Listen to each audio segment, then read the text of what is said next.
بسم الله الرحمن الرحيم. halkani waa telefishinka caalamiga Universal Studio ku yaala London. daawadayaal meel kasta aad joogtaanba ku soo dhawaada barnaamij kamid ah barnaamijyadii maalmihii ugu dambeeyay baad ka dhehanayseen telefishinka caalamiga Universal iyo cudurka coronavirus oo saameyn weyn ku yeeshay guud ahaanba caalamka. intii ni dhahatay barnaamijyadii ugu dambeysay waxay ahayd kuwa aad ka qayb gasheen idinkoo soo gudbinaya aragtidiina iyo fikradihiina iyo sidaad isugu gubaabinaysaan haddaad tihiin bulshada Soomaaliyeed inaad kaalin mugla ka qaadataan allabariga eebe iyo in taxadar xoog la sameeyo iyadoo weliba aan uga mahad celinayo barnaamijkii ugu dambeeyay ee maalintii ugu dambeysay bisha Maarch ee 2020 inay igala qayb galeen dad kamid ah dadka Soomaaliyeed ee cudurkaasi uu ku dhacay laakiin ka soo bogsoonayay weliba haddii ay jiraan dad Soomaaliyeed oo sidaasi oo kala inay bulshada u faa'iideeyaan oo ay laynka telefoonka soo galaan kadibna ay ka sheekeeyaan xaaladda ay soo mareen iyagoo Allahooda awoodda la baryaya annaguna aanu baryayno. tan iyo 2019 oo sanadkii la soo dhaafay dad badan oo adduunka kamid ah ayaa saameyn weyn uu ku yeeshay cudurkan isaga ah iyadoo marka la eegayo bisha afraad ee sanadkan ilaa 5 bilood qiyaastii ay tahay inta uu ku baahay guud ahaanba caalamka marka laga soo bilaabo dalka lagu magacaabo China ilaa iyo dacalka kale ee adduunka. qaaradaha kala duwan ayuu saameyn weyn ku yeeshay iyadoo maalinba maalinta ka dambaysa tirada guud ee lagu arkaya dadka dunida warbixinta ay soo saarayso hay'adda Jamciyadda Qurumaha ka dhaxaysa ugu qaabilsan arrimaha caafimaadka WHO ay badanayso marka ka dambeeya tirada dadka uu saameeyay ee la arkay iyo weliba tirada dadka dhimashada iyadoo wadamada dhimashada ay ku kala badan yihiin. maalinka maanta ah warbixintu waxay sheegaysaa dad ka badan 1 milyan oo ruux oo adduunka kamid ah inuu saameyn ku yeeshay guud ahaanba cudurkaasi amaba uu ku dhacay. dadka ku dhintay waxaa la sheegayaa inay ka badan yihiin 47,000 oo ruux caalamka oo dhan laakiin tirada dhimashada wadamada ay ku kala badan yihiin wadanka China iyo wadanka Talyaaniga iyo dalka Spain iyo wadanka Mareykanka ayaa u muuqda wadamada tirada dadka dhintay ay u badan yihiin marka la fiiriyo ilaa ay haatan.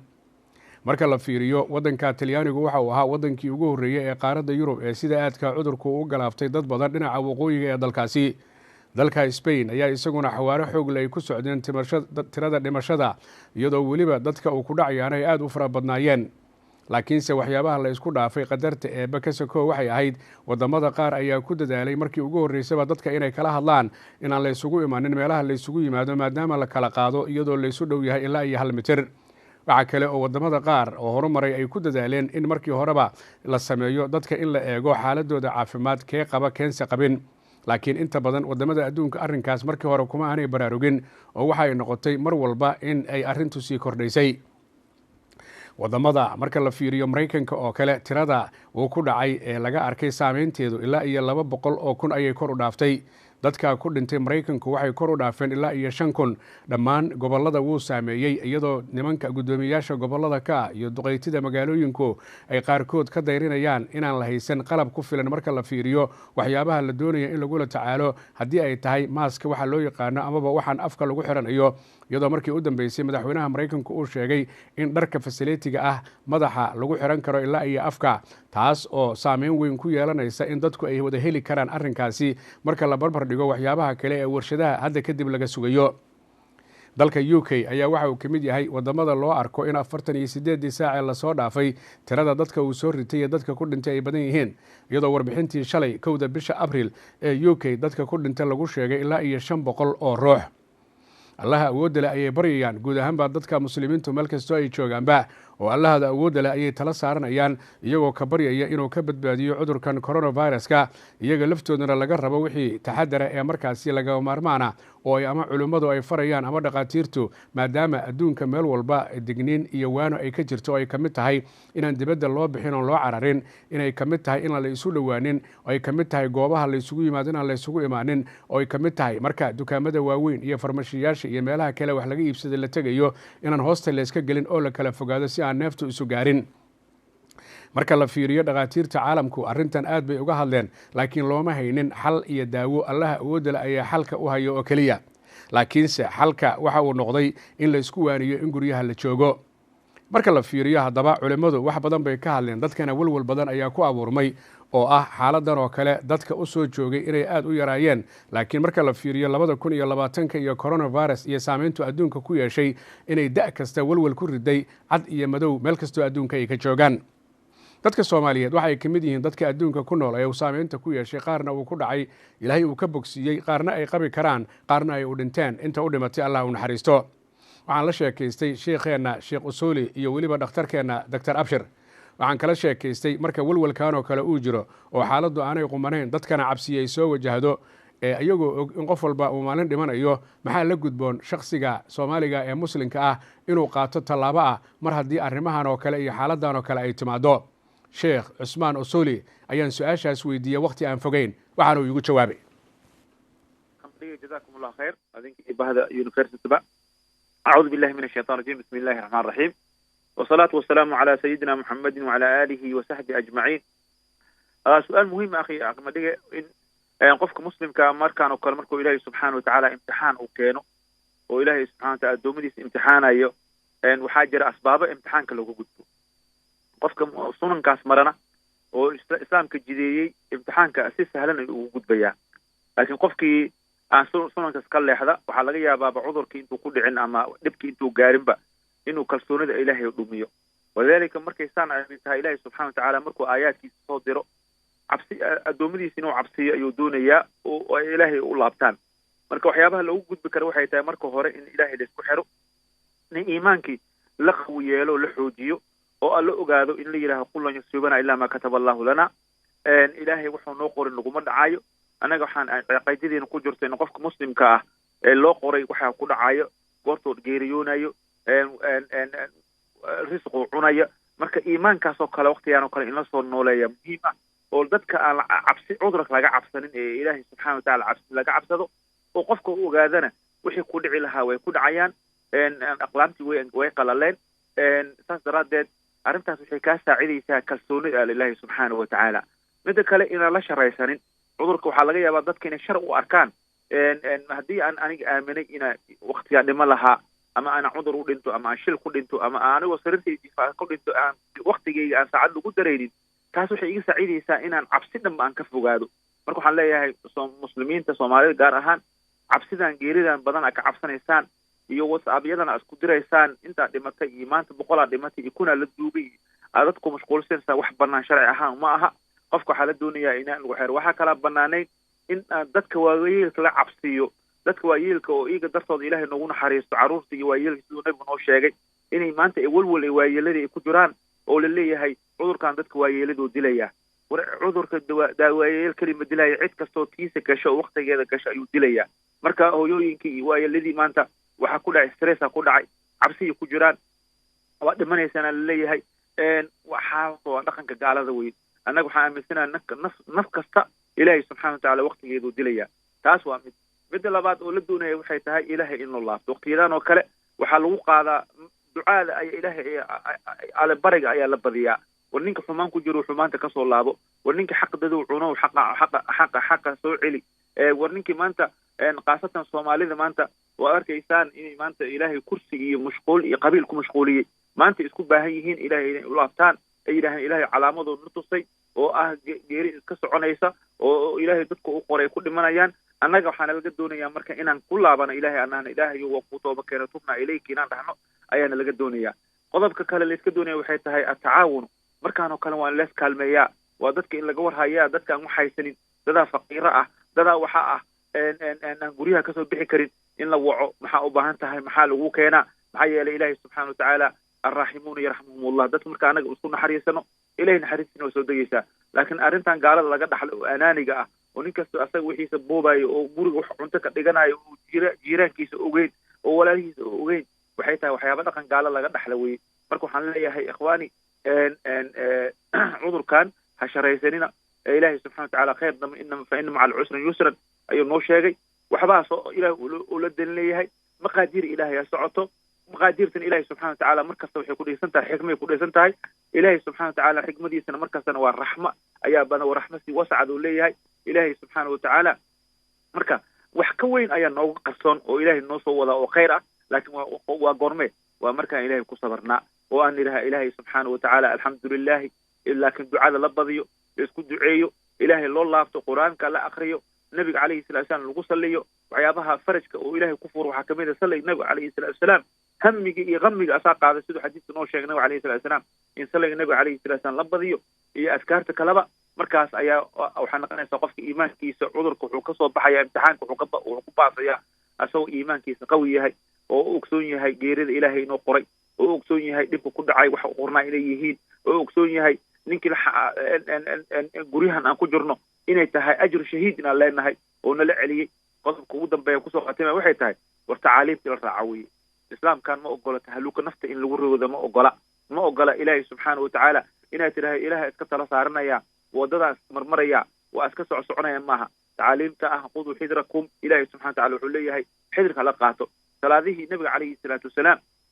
roob markuu doo maxaa yeele dhulka wuxuu ahaa dhul laami ma ahayn dhiiqo ahaa waxaa leeyahay guryaha dadku tukada maxaa dhaca loogu tukaday waxaa dhiiqada qofaa ku jabi kara qofaa gacan kaga jabaysa qofaa lug kaga jabaya marka saas daraaddeed waxaa la yidhi nafta ayaa halkaas lagu ilaaliyey maqsad weyn oo maqaasida shareecada islaamka weye oo la yidhaaha qofka guriga ilmaha haddii jamaacada masaajidka aan ku waynay war guryaha jamaacada aan ku oogno maxaa yeele guryaha jamaacada way ku ansaxaysaa sidii fiqiga uu qabo inaad reexaaskaaga iyo reerkaaga iyo ilmahaaga aad tujisaa oo aad isla tukataan oo salaad kasta aad tirahay kaala soo weysa qaata oo aad tirahay kaala waa isla tukanaynaa ajirkiyaa helaysaan wahagaag aad buu mahadsan yahay sheekh cismaan usuuli isagana ajar allah ka siiyo annagana kuwii qaata guud ahaanba arrimaha uu ka hadlaya arrimo kaleba allah naga dhigo daawadayaal xagga caafimaadka waa muhiim waxyaabaha dhakhaatiirtu ay soo gudbinayaan ayagoo luqado kala duwan ku hadlaya oo dadkooda la hadlaya ayay u sheekeeyaan ay ka sheekeeyaan waxyaabaha lagama maarmaanka ay tahay in la sameeyo marka arrimahan oo kale iyo xaaladan oo kale ay jirto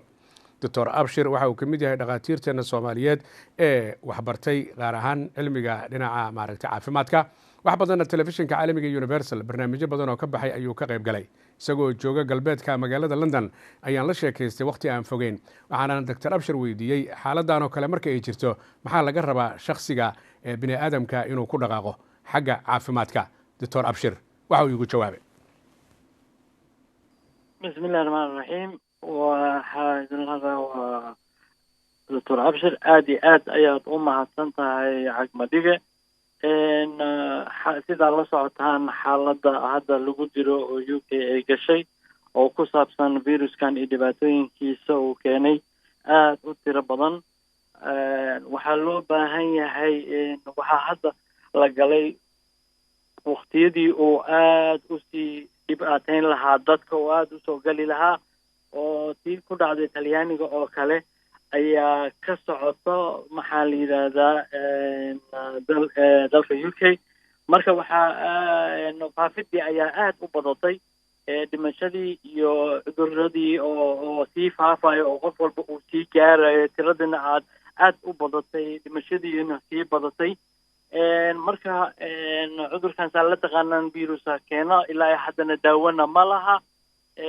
welina lama helin talaalkiisa marka waxaa aad iyo aad aan ugu wacyigelin lahaa ummadeena soomaaliyeed meel walba ay joogaan taxadarka aadka ah in laga taxadaro oo la iska ilaaliyo gaar ahaan bixitaanka banaanka in guryaha lagu jiro dadka lagu waaniyey sababtoo ah banaanka faafidiisa badan inuu kugu dhaco ayaa uu aad u badan tahay probability uu kugu dhacayo iyo midda kale maxaan ku dhahaa marka inaad mar walba maxaan ku dhahaa gacmaha iska dhaqdaan haddii lacalla labadii saacadoodba saabuun wax alla waxaa helaysaan inaad ku dhaqdaan dadka haddii aad aadaan suuq ama wax soo adeegataan hadday wax ka dhammaadaan inaad maaskara iska xirataan qofka kalena aad u jirsataan ilaa iyo 2 mitro oo kale ka fogaataan si dhibcaha haddii qofka uu hadlo candhuuftu soo raaca dhibcaha afkeena kasoo baxayo soo raaca wuxuuna hawada ku noolaan karaa 8 saacadood say sheegayeen hadduu dhibcahaas meel ay gaaraan maxaan ku dhahaa wuxuu noolaan karaa maxaan ku dhahaa ilaa 3 beri ayuu noolaan karaa marka dhaqsi ayaa loo qaadi karaa loo gudbin karaa cudurkan wuxuu la mid yahay hargabka ama durayga saa u taqaanaan laakiin wuxuu kaga duwan yahay wuxuu aad u saameeyaa sanbabka waxa marka calaamadihiisa oo aad ku garan kartaan waxa waaye hadda beryahan waxaa aad u socda hargab aad u xun marka waxaa ku garan kartaan oo asaga korjajab ha noqdo qandho aad u daran ha noqoto qunfac oo maxaan ku dhahaa daraay ah iyo maxaan ku dhahaa waxaa sii raacsan neefti oo qofka aad u dhibayso calaamado kale ayuu hadda kusoo darsamay oo hay WHO ay kusoo dartaa waxa ay tahay qofka in uusan urta uusan dareemeynin ayaa oo inay ka baaba'do waxaa kaloo haddana soo raacay calool xanuun iyo shuban caloosha inuu qofka caloosha socoto caloosha inay xanuunto ayaa iyadana kusoo darsantay. marka calaamadahaas maadaama ay qofkii isku arko isku shakiyo self isolation wax la dhahay inuu sameeyo inuu macnaha oo dadka kale oo guriga ku nool yahay xataa iska ilaaliyo oo maxaan ku dhahaa isticmaalo daawooyinkan sida paracetamolka oo kale ayaa aad loogu baahan yahay.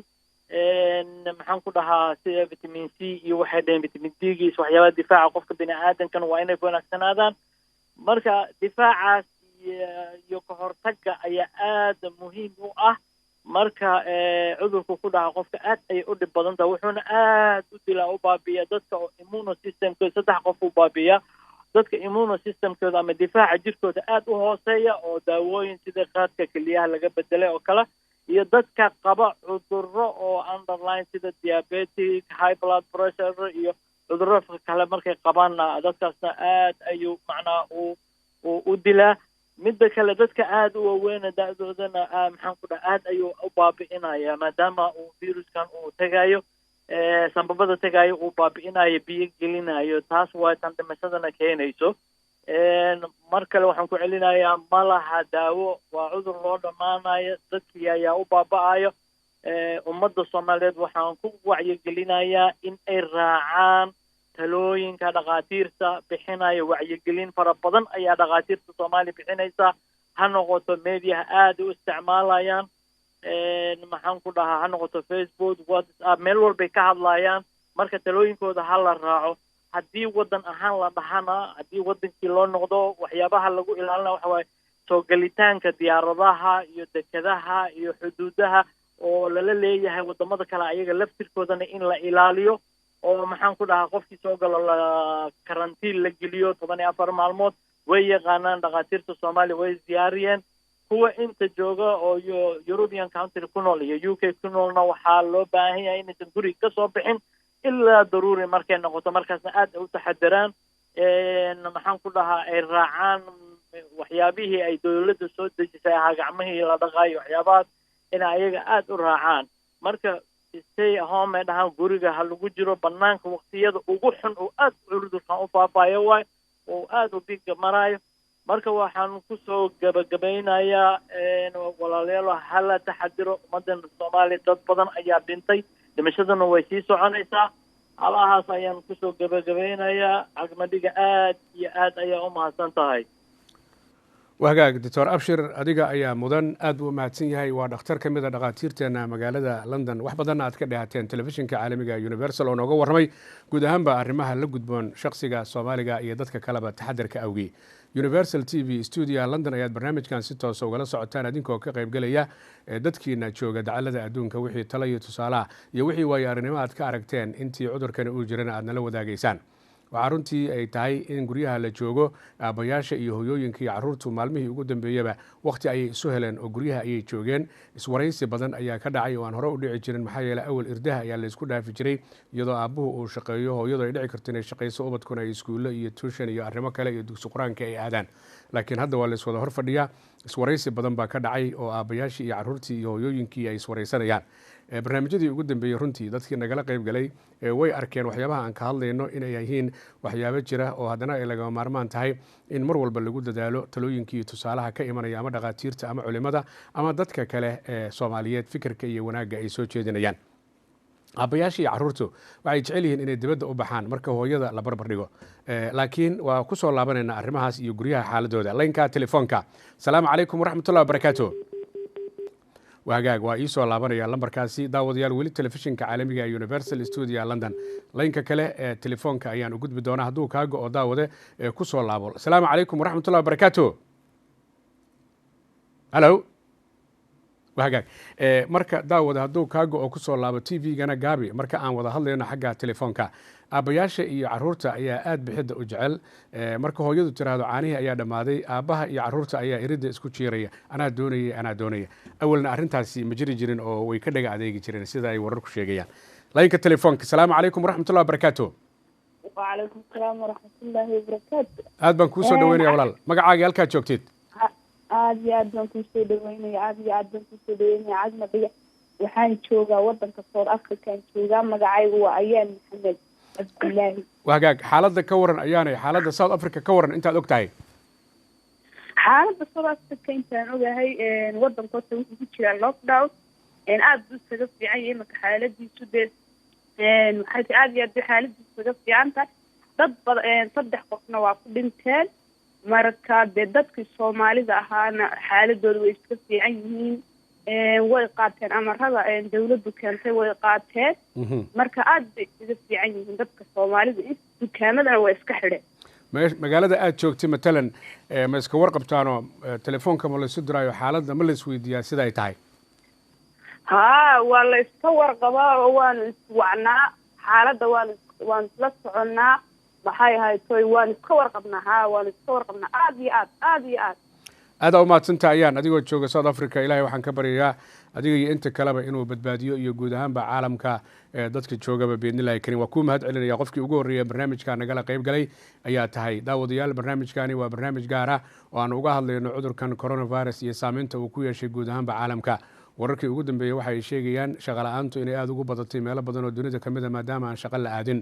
waddanka Spain warbixintii u dambeysay 900 oo kun oo ruux ayay saameyn ku yeelashay shaqo la'aantu maadaama aan shaqo la aadinin sidaas oo kale wadamo badan ayaa iyadana malaayiina ay dadku shaqo la'aan ay ku dhacday laakiin wadamada qaar waxay soo bandhigeen maamulayaashooda iyo wasaaradahooda dhinaca maaliyadda amaba dhinaca miisaaniyadda iyo madaxdooda sida ra'iisul wasaarayaasha iyo madaxweynayaashuba in dadka la kabayo oo lacago la siinayo inta arrimahani ay jiraan iyadoo qofkii uu guriga joogo aanu shaqayn karin dadka kalena guriga ka shaqayn karaa inay guriga ayagoo jooga ay ka shaqeeyaan taasi oo iyada lafteeda fursad ay u tahay qofka daawade meel kastoo aad joogtid ka qayb qaado barnaamijka oo ay arrimadaada iyo fikirkaaga ka dhiibo sida xaaladan aad u aragtid iyo sida loo baahan yahay haddaynu nahay muslimiin iyo Soomaaliba inaynu allaha awoodda la tala saarno sida culimada iyo dhaqaatiirtuba ay sheegayeen taasoo ah fursad aad iyo aad u qiimo badan laynka telefoonka hadduu kuu soo geli waayo waad ku soo laabanaysaa waxaana rajaynayaa inaan ismaqalno oo aad TV-ga gaabisid biidnillahi karim yaan waxba shaki la kala qaadin sida sheekhu uu sheegayey ilaahay ha loo noqdo ilaahay ha la baryo wuxuu ku yidhi waa imtixaankana waxaa ka gudbi kara qofka iimaankiisa uu fiican yahay oo iimaankiisa uu saliim yahay aabbaha waxaa laga rabaa inuu hooyada iyo caruurta uu ku gubaabiyo wanaagga iyo khayrka laynka telefoonka asalaamu calaykum waraxmatullahi wabarakaatu aad iyo aad waa ku salaamaya walaal magacaaga halkaad joogtid maxamuudeed waxaan jooga magaalada Silo Kenya soo dhawow sidee xaaladdu tahay dadka aad intaad ka warqabtid daadii fiicanta 3 nin baa dhintay ya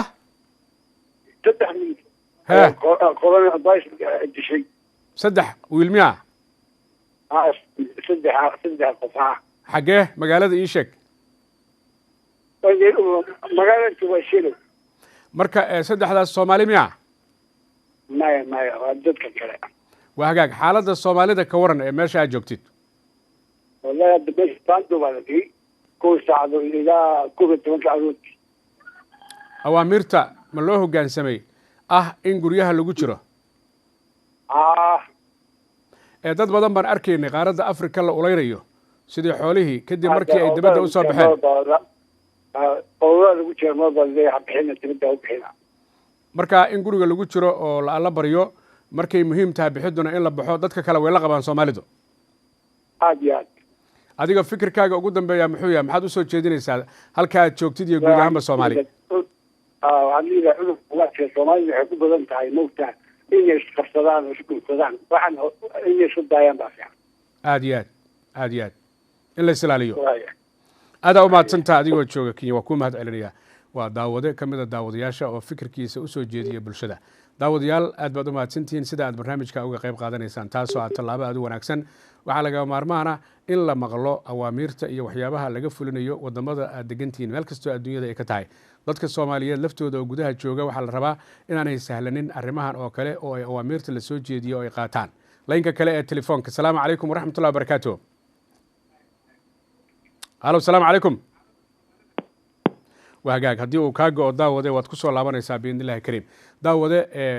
dadka waxyaabaha kaala dhexeeya ee guud ahaan talooyinka ah wax adiga kuu gaara maaha adiga lagugu colaadin maayo waxaa la rabaa inaad qaadataan haddii la yidhi bucshirooyinka ha la xidho aan muhiimka ahayn sida cuntada iyo daawada inaad xirtaan haddaad tihiin dadka Soomaaliyeed maxaa yeelay warar ayaa sheegaya magaalooyinka qaar ama UK ama Yurubta ama America ama dhinaca Canada ama Australia ama Soomaaliya gudaheedaba in iyadoo la yiraahdo hal xiro bucshirooyin aan shaqo ku lahayn arrimaha dadka loo ogol yahay in la furo ee hoosta laga xirto oo 10 qofood camal ay ku jirto oo isku neefsanayaan taasina ma qumana waxa wanaagsan mar haddii la yiri neefta ayaa lagu kala qaadaya loo isu dhow yahay ma galo bahalkani aabe iyo hooyo iyo walaal isla jooga waxa weeye neefti ayaa la yiri waad aragteen qof hadduu ku dhaco dadkiisa looma ogolo inay u tagaan taa macnaheedu maaha nacayb inay tahay laakiin dadka kale ayaa loo baqaya mar haddii sidaa la yiri in la kala fogaado oo distance ama yani masaafo qofku uu ku jiro waad aragteen dukaamada marka la tegayo dadka afkiiba u duuban gacmihiibay galofis ku sitaan haddana isuma dhowaa calaamado ayaa dhulka lagu sameeyey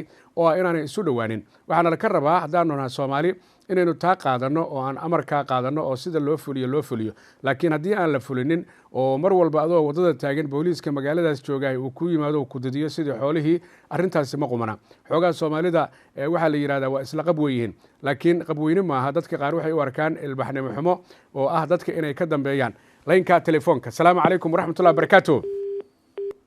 waagaag qofkaasi waa ka go'ay waxaan rajeynayaa in uu qofka markuu ka go'o uu dib ugu soo laabto haddii alla ka dhigo si aynu wada sheekaysano biidnillahi kariim daawade meel kastoo aad joogtaa assalaamu calaykum halo assalaamu calaykum waagaag qofkaasina ima soo gaarin waxaan rajeynayaa inaan ismaqalno biidnillahi kariim iyadoo ujeedku uu yahay inaad barnaamijka ka qayb qaadataan adinkoo ah dadka Soomaaliyeed ee ku nool dacallada adduunka ee dheehanaya barnaamijka ama daawanaya Soomaaliya iyo guud ahaanba Afrika marka la fiiriyo way ka duwan yihiin meelaha kale marka la fiiriyo xagga dadku ku dhacaya dhimashada salaamu calaykum waraxmatullahi wabarakaatuh وعليكم السلام ورحمة الله وبركاته aad baan kuu soo dhaweynaya walaal magacaaga halkaa joogtid وعلي هورن أمستردام ku soo dhaweynaya Amsterdam sidee lagu yahay xaaladdu waa sidee intaad ka warqabtid نيو آد بلوغو في عياهي لكن كل واحد أدونك كجرين لقبنا waa gartay بل واحد أدونك كجرين لقبنا بل سا حق الصومالي دا دي لو آد بلوغو ورونا waad uga runtiin xagga qaadashada awaamiirta dawladda inaan la soo bixin inaan la isku xoomin arrintaa ka waran والله أرنتا يدا حوغا أنك حق هولن لما دينا صوب بحنا انت بدن أمر حوغا مجرو لكن مقايدها يملا لسوق تقال الحري سوبر ماركتون وفريين عادي وشقينايان لكن وحا في عم بالي قفكي ان وحدنا aan lahayn inuu gurigiisa iska joogo runtii xawleena u socotaa arrintu oo dhimashadu bardu waa maalin walba way dhacdaa isbitaaladuna way buuxaan marka laakiin xagga Soomaalida runtii 99% waa okay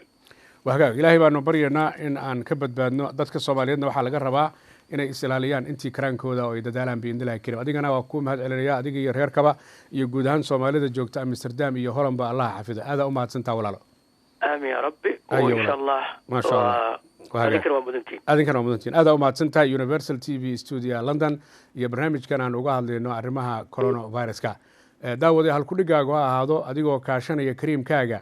kaalintaada ka qaado ka hortagga coronavirus waa adigoo kaashanaya kariimkaaga allahaga awoodda ayaad kaashanaysaa laakiin kaalintaada ka qaado ka hortagga coronavirus oo caafimaadka ku dadaal iyo nadaafadda laynka telefoonka salaamu calaykum waraxmatullahi wabarakaatuh وعليكم السلام ورحمة الله وبركاته aad baan kuu soo dhaweynaya walaal magacaaga halkaa joogtid حسين محمد أحمد أوجو السعودية العربية جدة jiddaad joogtaa soo dhawow maasha allah waa sidee xaaladda jidda iyo guud ahaanba Soomaalidu والله حالة جدة واسكا نورمال بس يعني سيده هرد يعني الكورونا ممكن ماشي وكويرة جدة خاصة يعني السعودية العربية جدة وكويرة لك هذا الزيادة وكنا قضي مركا بندو أنا صارنا وأدا وحاوي مركا ورا محايا هذا صبحي هذا الساعة 7 إلا محايا هذا محلها مركا ورا محايا هذا المغرب كي هل ساعة مركا اللي جارو إلا صبحي هل ساعة بندوجا هذا أنا لوسيس ديو صوبته ضد بدن عليه هلاي مركا ورا محايا أنت بدن محاو بدنا الرياض مدينة مكة بدنا جدا وصدر صنتي marka jiddan waa lagu diray hadda saaca adiga 9 saac casirkii ilaa subax hal saac warbixintii u dambeysay oo Sacuudiga waxay ahayd dad ilaa 1600 ku dhow inuu ku dhacay dad 10 qofna ay ku dhinteen dad 10 qofna ay ku dhinteen marka hore Madiina ayaa dad ku dhintay Madiina dad ku dhinteen marka inta badan maxay riyaad u badnaa hadda riyaad maxaa badashay jidda wahagaag Sacuudiga guryaha aad baa loo degan yahay oo dadku waad garatay waa tii la isbedelaya xagga jiifka maalintiina qolaa seexanaysay habeenkiina qolaa seexanaysay arrintaa ka waran sax arrintaas see taa hadda wallaahi hadda inta badan hadda guryihii dadka waa isku wada yimaadeen xataa shaqooyinkii waa laga soo wada fariistay bas waxa kaliya hadda alla tuugaa lagu jiraa oo in inta muslina ilaahay cudurkan ka badbaadiyo oo intii islaam ilaahay u gargaaro insha Allah cusub marka maxaa leenahay muslimiinta oo ilaahay ka dulqaado muslimiinta ilaahay ka badbaadiyo leena insha Allah aad baa mahadsantahay oo jiddo jooga Allah idin xafido Allah idin barakeeyo Allah idin ka badbaadiyo daawadayaal weli waa telefishinka caalamiga Universal Studio ku yaala magaalada London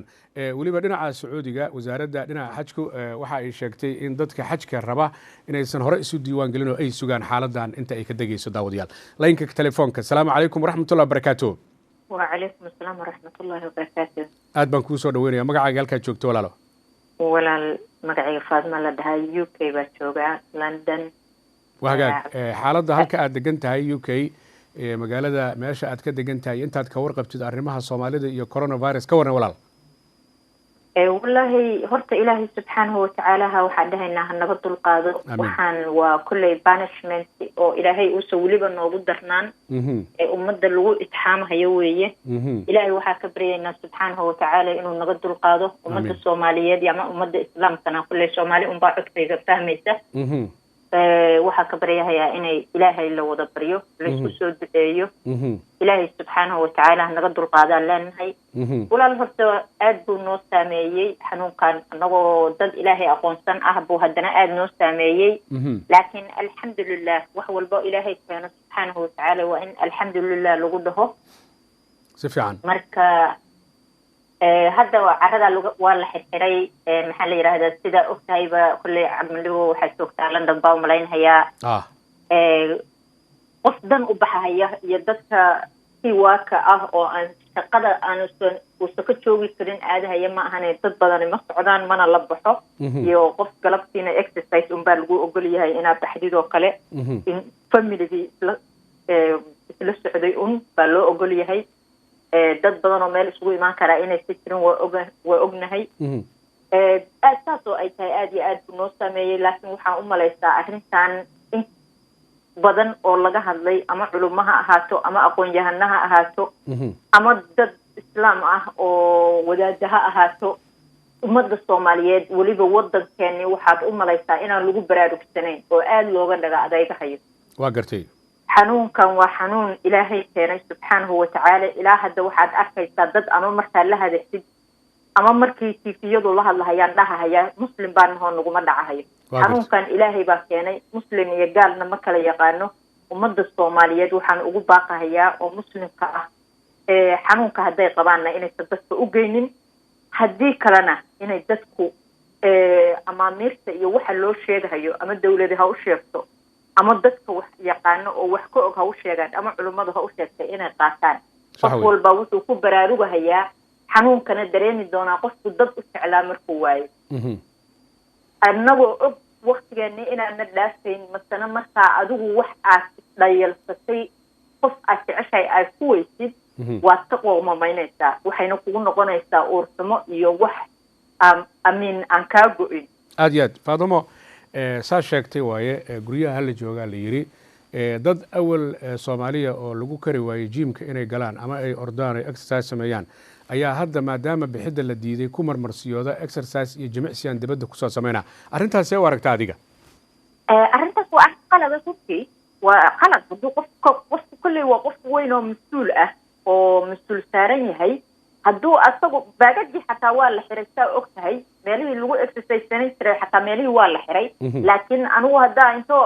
dariiqa ordo ka dhigto excuse like maanta idhaahdo waa soo exercise karayna anoo exercise karayn jirin ama gym aadi jirin kulley waa wax ii sheeg aqli xumadayda ama cilmi la-aantaydu ii geynayso marka ummadda Soomaaliyeed ama dal ha joogeen ama dibad ha joogeen horta aad ayay u dhaga adag yihiin aad ayay arrimahan oo kalena aad ayay uga dhaga adag yihiin aad ayayna u dhayalsadaan soo ummadda Soomaaliyeed waxaa leeyahay dhayalsanina dhaga adeeganina please ama meesha laynii sheegayo iyo wacyigelinta layna siinayo ama TV ha ahaato ama dad walaalo ah oo islaam ha ahaato ilaahay ajir iyo xasanaad ha ka siiye ama taqaadiirteena ha ahaato inay qaataan guryahooda joogaan aysa isa soo booqan taleefon hooyada magaalada hadday degan tahay guri gooniya kaa degan tahay taleefon kula hadal haddii adeeg u samaynaysid adeega usoo samey iridka u dhig ka tag hooyaha dhib ha u geyni ilmahaaga dhib ha u keeni ilaaliya midda kaloo aan ku darahayaa waxay tahay wadamadeeniyo kale adigoo raalli iga ah waa okay waa qaadan kartaa waqtigaaga walaal midda kaloo aan ku darahayaa waxay tahay wadankeeni dad waxaa jira aan gurigii ku jiri karin oo gaajo kasoo saarayso maalintii waxay helaan quutaan dadkaas necessary bay ku tahay inay kusoo baxaan midka kale oo dariska la ah oo raashinka badan u yaallo oo walaalka ah oo islaamka ah waxaan ku wacyigelin lahaa ama u sheegi lahaa inkastoo dad badanna u sheegeen dadka Soomaaliyeed dad sadaqada aad u jecel yihiin wax ka siiya raashimada ah haysatiin dadka masaakiinta ah ina cuni doontiin ilaahay baa garanaya marka wax qaybsada gaaladii hadda aan wada shaqeeyaa gaalada qofkii u galeysay ama guriga galeysay teera ahay dadka dariska runtay usoo dhiibahaya adeeg bay usoo samaynaya waxay ku leeyihiin liisti nooga soo qaad waxa uu u baahan yahay lambar hebel baa deganahay please weydii wuxuu u baahan yahay lacag ku weydiin mahayaan way usoo adeegahayaan imagine annagoo muslim ah diinteenu nafartay rasuulkeena calayhi salaatu wasalaam sunnadiisii ay ahayd marka dadka waxaa leeyahay waxa aa haysatiin ama dal aad joogno ama dibad aad joogne dadkiinii raashin u gada wax siiya guryahana ha joogeen ku adfaystireeyo guryahana inay joogaan adinkana waxaa leeyahay cagdibandhigow ilaahay ashar iyo xasanaad hayna ka siiyo tifiyada soomaalida dhanba aad iyo aad baynu kugu mahad celinahaya ugu dambaystii Faadumo hooyaa tahay caruur baad leedahay dabcan frontline-ka dhaqaatiirta iyo kalkaaliyaasha caafimaadka adduunka oo dhan cudurkan daaweyntiisa iyo la tacaalkiisa ay ku jiraan waxaana la yidhi hooyooyinku guryaha waxay ku jiraan frontline-ka xagga cunto karinta ka waran arrintaas maalmahan aad baad u mashquulsheen Soomaha maadaama guriga la wada jooga aabihii iyo caruurtii xaaladaas waa sidee marka laga reebo aabaha sheefka isagoo cuntada kari yaqaan alxamdulillah wallahi aad baad u mahadsantahay arrintaas ay weydiisay horta alxamdulillah waa run maalin dhaweyta waxaa dhahay weligay 3 waqti wax ma karin because hal waqti baa wax karin jiray hadda maasha allah odagaygu gurigu ka shaqeynaya soo guriga joogu shaqeeya waa injineer maasha allah maasha allah then wuu kariyaa markaa maqanahay anigu weli banaanka u baxaa waa soo shaqeeya dadka aan laga maarmin baa ahoo banaanka weli ka shaqeeya then alxamdulillah waa arrin ayadana kusoo korortay ummadda Soomaaliyeed oo maxaa la yidhaha 3 waqti ama 4 waqti hooyada inay wax kariso ama la yidhaahdo keeg samee baa la yidhi maalin dhaweyso weligay Yurub imidoo shaqo iyo orod baa ku jira keeg ma sameyn waa iloobay waxaa la yidhi waa inaa maanta keeg ma samaysid waa guriga joogistiisaa keentay aad iyo aad ingiridihiisii lagu darahayay keega waa kala iloobay ilaahay keeg oo xaalkiisa ogyahay ayaa sameeyey marka hadda Friday-da waxaa la yidhi keeg kii hore aa samaysay ka fiican waa inaa noo samaysid aad iyo aad maya dad waxaa jira online-ka kugu barayoon aqaano sida keega loo sameeyo oo dabcan kan soo socdaa wuu macaanaan doonaa haddii alla ka dhigo aad baad u mahadsantaha Faadumo waa ku faraxsanahay inaan waqti wada qaadanay xagga telefishinka maasha allah allaha ku xafido adigana allaha maarata reerka xafido guud ahaan Soomaalina allaha xafido waa telefishinka caalamiga Universal daawadayaal studio ku yaala London iyo barnaamijkeena coronavirus oo aad kala socotaan Universal TV fikirkiina aad ka dhiibanaysaan saad u aragtaan xaaladdu sida ay tahay iyo xogta aad soo gudbinaysaan inta aad ka warqabtaan iyo wadamada aad joogtaan laynka kale ee telefoonka assalaamu calaykum waraxmatullahi wabarakaatuh وعليكم السلام ورحمة الله وبركاته عك حاجة سلام يا عادي عاد مثل مذا مقعد قالك جوكت ولا لا